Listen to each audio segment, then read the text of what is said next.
兄弟们早上好，又是阳光明媚的一天。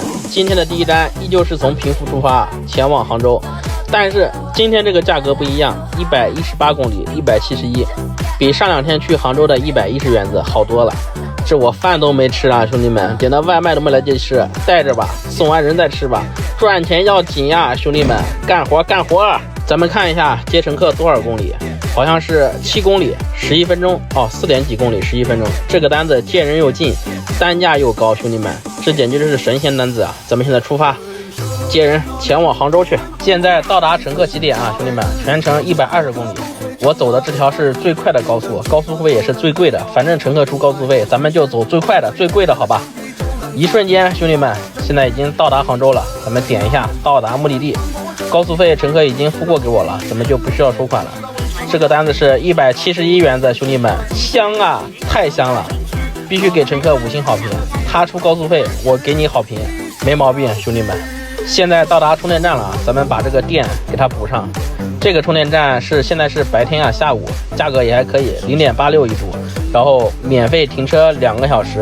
兄弟们又中单了，3个人拼车，从这个杭州到金华的下面一个县城170多公里，243，再拼一个的话大概是个350这个样子，但是我不太想去，为什么呢？因为现在下午的4点钟，我到那边大概是7点钟，到那边肯定就没单子了，所以说我就那个单子我直接给取消了，没有跑，然后就一直等到天黑了，天都黑了才来单子了，终于来了一个一人独享，从这个杭州到南京的。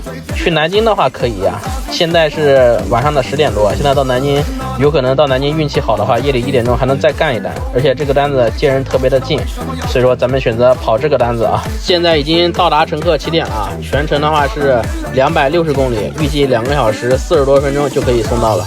一瞬间，兄弟们，小姐姐已经送到家了。高速费的话，乘客也已经付了，虽然说他备注的不承担高速费，但是高速费他还是给付了。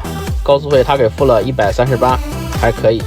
然后现在咱们找地方充电去，现在已经夜里的1点多了。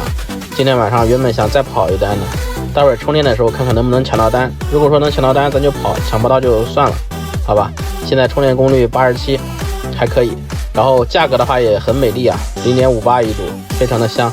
今天就是一个170加上一个370，多少流水？170加370，540啊，还可以。今天流水不高不少，咱们明天再干吧，今天不干了，休息。